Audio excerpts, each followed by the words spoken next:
Halo, hari ini kita akan memasak sup kacang merah atau sup Brenebon. Dijamin enak dan empuk kacang merahnya.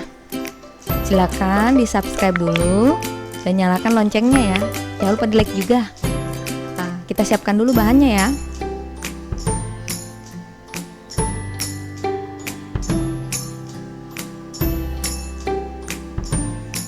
Oke, pertama cuci bersih semua bahan.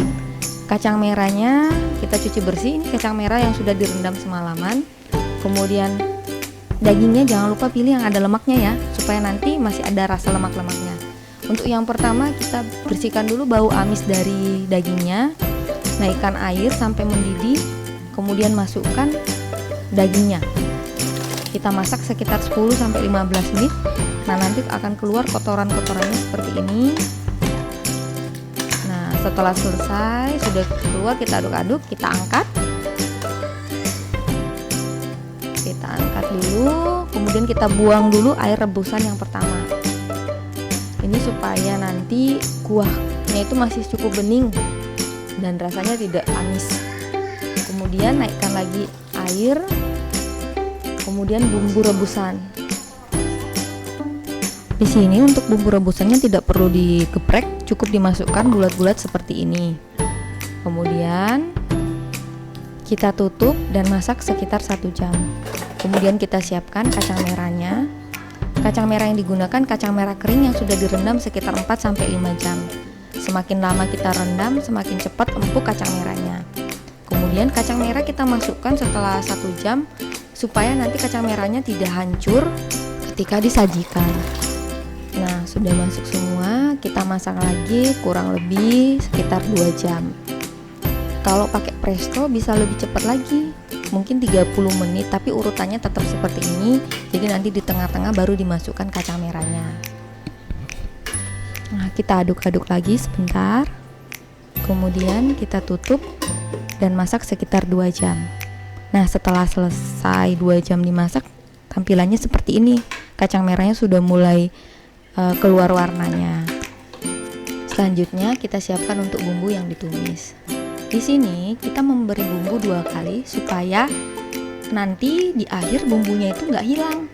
Kalau misalnya kita masukkan di awal, kadang-kadang di akhir itu rasanya tuh agak tawar.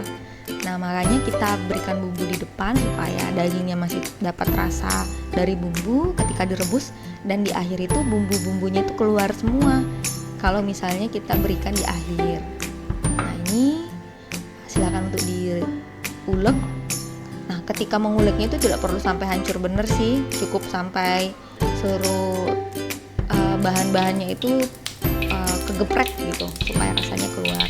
Kemudian panaskan wajannya, masukkan bumbu-bumbunya dan oseng-oseng sampai cukup matang ya.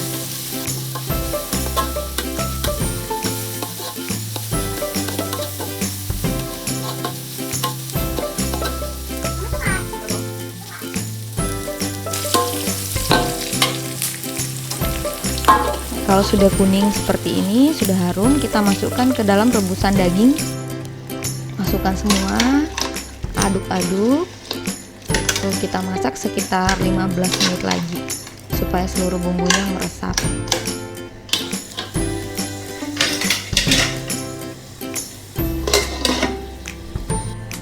Nah, siapkan daun bawang dan daun seledri.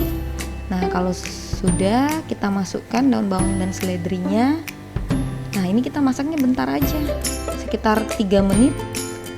Nah, rasanya jadi nanti daun seledrinya itu tidak hancur. Mari kita sajikan.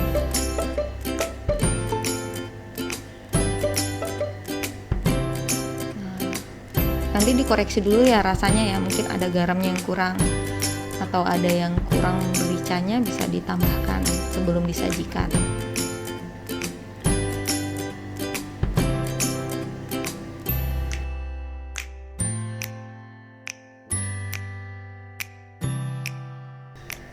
Sudah jadi seperti ini, kita sajikan dengan jeruk nipis dan sambal ulek. Jadi masih panas-panas gini, kita peraskan jeruk nipis di atasnya, kemudian pakai sambal. Wah, rasanya pasti enak banget nih, udah seger dan gurih dari dagingnya itu kerasa banget. Teman-teman harus coba.